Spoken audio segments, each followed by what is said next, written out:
You're an inspiration to our entire organization. Welcome to the Gym Marketing Made Simple podcast. We're going to be talking the done-for-you marketing and sales strategies proven to work with boutique fitness gyms to increase quality lead flow and grow your revenue. Don't try to be a professional marketer and waste tons of money.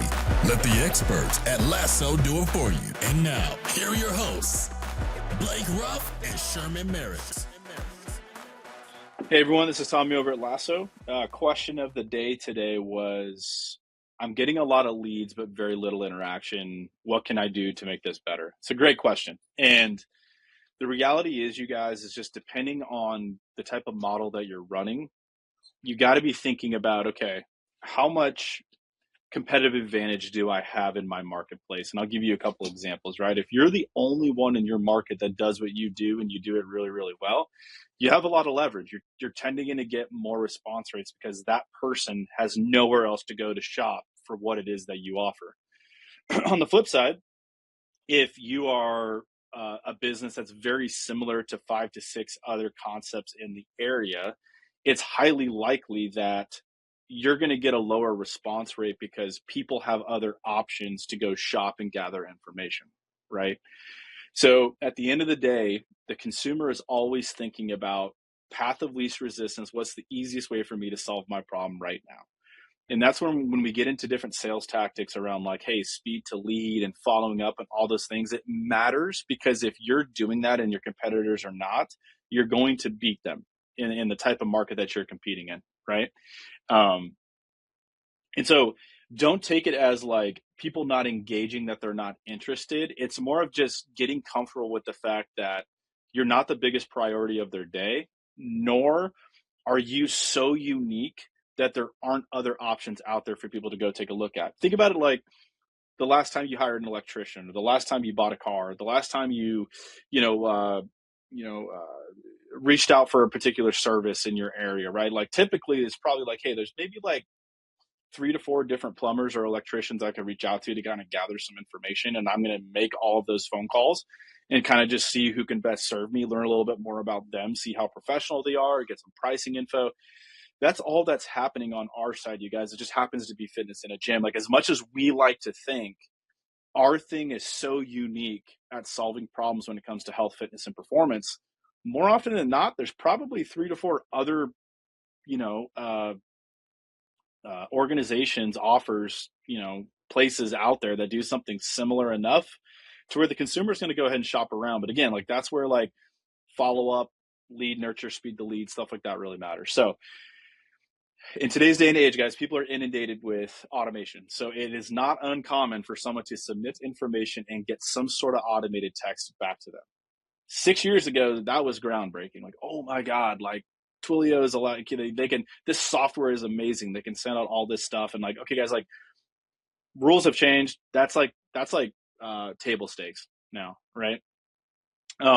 Email marketing, even like 4 to 5 to 6 years before text message automation, that was kind of in its heyday. Like, oh my God, like when you talk about like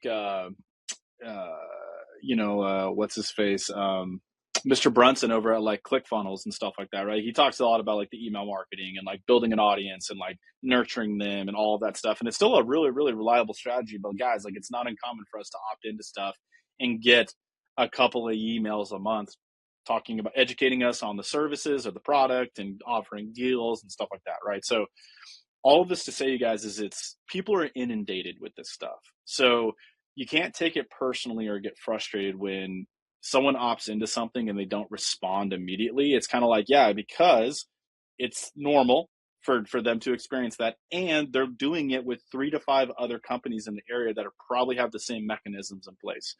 So all of that to say is like, where do we win?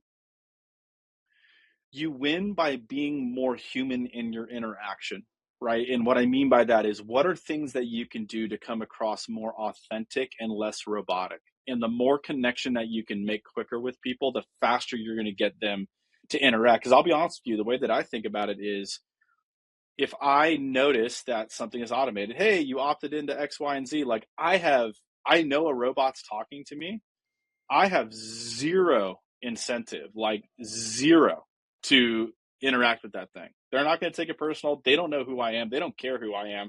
They just ran the play, right? Like the automation went off and I got it. Like there's nothing behind that, right? If I get a personalized message, whether that's like a voice memo, a video memo, something where it's like, hey, Tommy, I thought about you and this is what like, I think I want to just send you a piece of information I thought would be helpful. You're actually taking time to invest in understanding me and what my needs are, the faster you're going to get a response rate from me. Okay. Strategy wise, I mean, there's things like using like Link or Send Blue, where, you know, instead of getting an automated like green bubble from a text message, I get a blue bubble.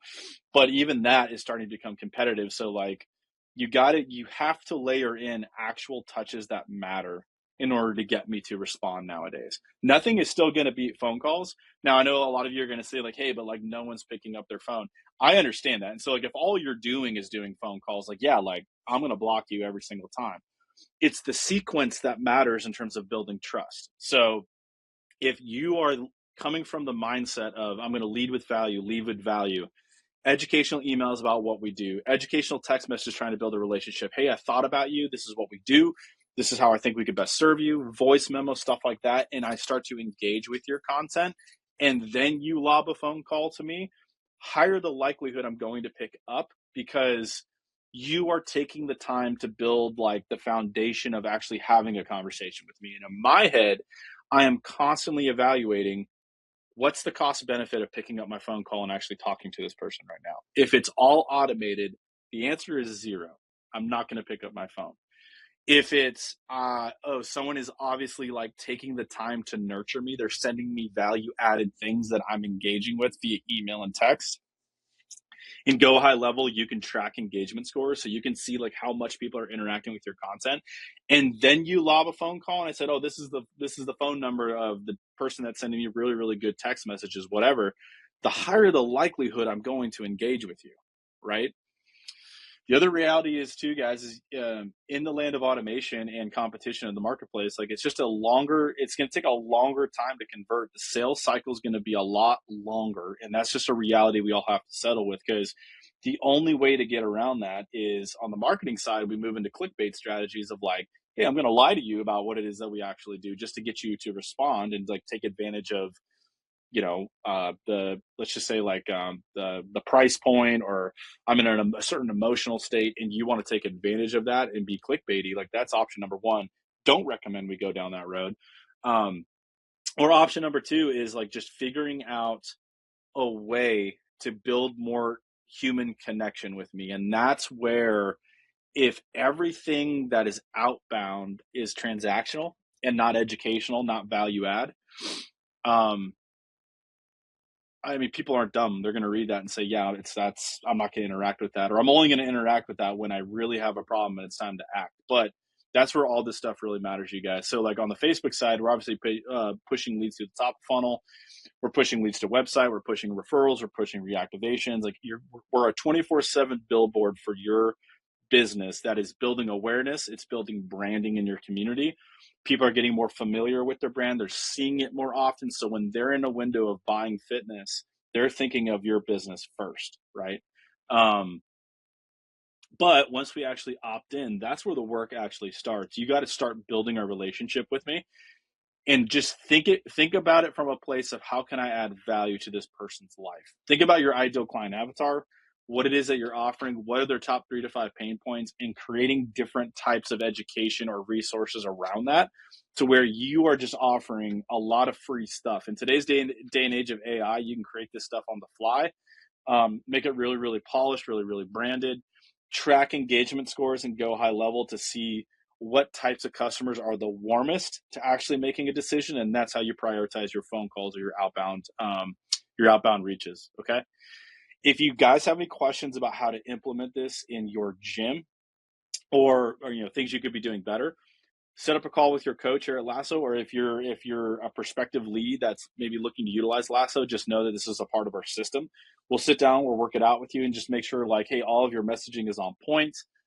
You're tracking engagement scores, and what does your lead nurture process look like from a text, voice memo, email, outbound call, DMs and Instagram, social posts kind of look like. So we're creating a system for you to capture as much attention and as much engagement as possible. And with that, you guys, have a good rest of your day.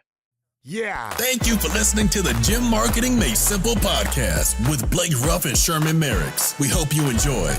We believe marketing should increase revenue and not waste money. So book your free call today. Head on over to lassoframework.com. That's lassoframework.com and find the right words, get more customers, and increase your revenue. We'll see you here next time.